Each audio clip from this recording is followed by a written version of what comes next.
I'm Heather from booktubes, and today is my 2021 goals check-in. So just a quick check-in to see how I did before I go ahead and set 2022's goals, and this way it feels like I did something. So I actually did pretty good with my goals in 2021. I definitely feel like I spent more time with my family, prioritizing them. I feel like I had a pretty good balance between booktube, reading, and family, which is what I wanted to do. I did get my 1,000 subs by April 15th, which was my 1-year booktube anniversary. I did get monetized, not quite by then, which wasn't the goal. The goal was the whole year, but shortly after I'd been on booktube for 1 year, I hit monetization, and I've had 2 payouts. So I actually saw some money. Not very much money, but I actually saw some money this year, and that was a big goal of mine. I wanted to work out, and I did not do that. I did stretch for like a solid week or two. That showed up in a vlog one time, and then I haven't done it again since then, but I was doing pretty good for those couple weeks. So maybe I'll try and incorporate that, but it's not gonna be a goal. I feel like I have done a pretty good job of decreasing my social media. That was another goal. According to my phone, I'm spending less hours on it, and that's a sure sign that I'm doing better at mindless scrolling, although it definitely exists. All right, I wanted to post 3 videos a week. I've done that. There's I think 5 weeks out of the year that didn't have 3 videos, one of which I was sick, 2 of which were holidays, and that's why I didn't post them. So that leaves 2 randoms, and I'm totally fine with that. And I had at least 1 video every single one of those weeks. So no weeks went by where I did not post. I wanted to do vlogs and lives. I wanted to do longer videos and discussion videos. I wanted to have new videos. I wanted to include links in my description from Amazon affiliate links, which I have yet to be paid for that, and I've been doing it for a year, so you know. I wanted to pay more attention to my analytics, and I wanted to improve my editing. I have done all of those things.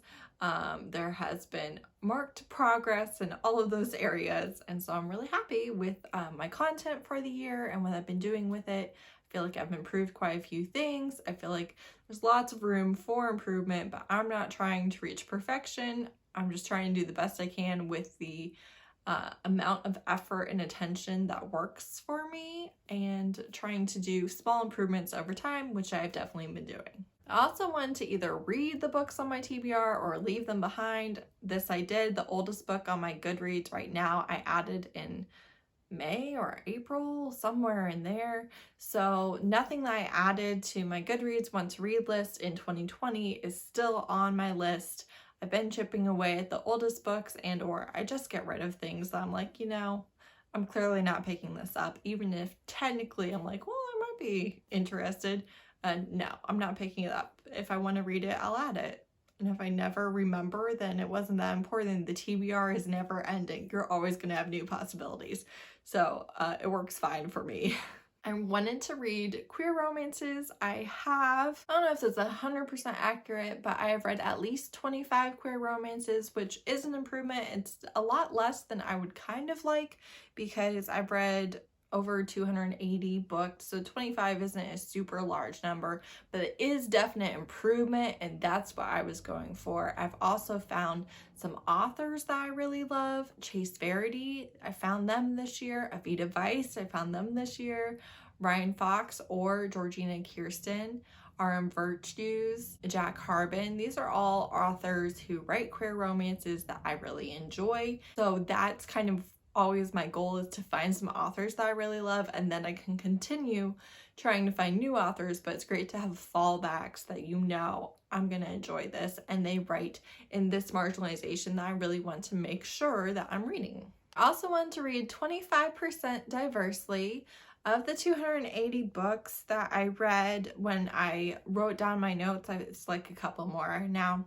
I read 100 books by BIPOC authors, and so that is great. That's better than 25%. Honestly, I'd love to at least have it 50-50, because you literally have white and then everything else. And so I'm still reading majority white, but the improvement is huge, and I'm really proud of it, and I'm happy with it. I read a lot of Black love books. I read a lot of multicultural, which is interracial relationships, but neither one is a white person. It's just kind of a definition. It's not better or less than, it's just a definition. Interracial romances too, so I'm happy with that. And I pretty much try to always read BIPOC authors who are writing BIPOC characters, so Black, Indigenous, person of color characters. So if you're going by characters, they're all also that. I also read around 14 disability, chronic illness, mental illness representations. I don't think that number is entirely accurate. I couldn't remember everything because I didn't keep track. I just went through and counted like a week ago. And also I was so distracted and tired that day. It doesn't matter. So I would like to see that number go up for sure, because I feel like that's super low, like lower than I was anticipating, but it is there. I do have some great recommendations for it because some of the books that I've read with that I have absolutely adored, so that's a plus. I also wanted to read some booktube darlings. I wanted to read at least 12. These are ridiculously popular books on booktube, and I read 17 that I would classify as I saw them recommended everywhere so many times, so more than happy with that.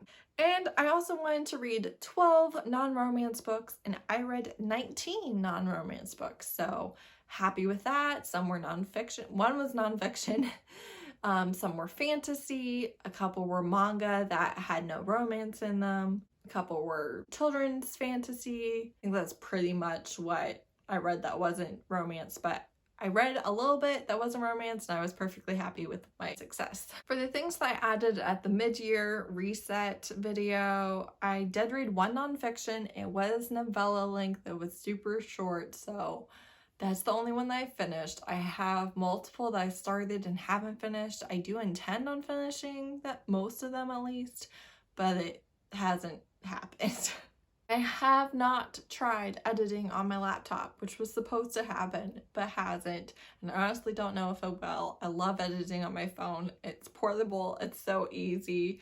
I know exactly what I'm doing with it. I did not. I want to stay ahead on one video, at least one video ahead, as in I film on Sunday and already have Tuesday's video done, not have to film Tuesday, Thursday, Saturdays, but that didn't happen. So that was also a fail. I wanted to do a live discussion once a month, but then I started doing the Kate Daniels read along and the Broken Earth trilogy read along. So I was already committed to 2 live shows every single month, and honestly it was too much. So I didn't do a discussion every single month. I had a specific reason for it. I felt like the balance with my family to live shows was not what I wanted it to be, so I just didn't do all the live shows, and that worked out fine. I do want to add in more of my lives this year because I really love having the live discussions on my channel and getting to pick topics. I kind of plan on having 2 in January, so we shall see, but I love it. I didn't stay consistent with it. I had a reason, and I'm okay with that. That's kind of it. So I feel like I did really well with my channel and my reading. I had wanted to read less books because previously I'd been reading like 465 books, like a lot. And like I said, I'm still under 300, not including DNFs, but even including DNFs, I'd be about 150, 130 books less than last year. And that's a lot less, and I'm happy with that. So my goal was to read around 200. I'm closer to 300, but still happy with the balance that I've had. So it's a really good year. Thank you so much to everyone who watched and subscribed and commented and included me in read-alongs and live shows, or watched me or messaged me on Instagram or any of the things. Interacting with everybody really is the biggest perk of having a channel. And if you read books that I recommend, message me on Instagram and let me know that you're reading it and loving it, because there is literally nothing better than that.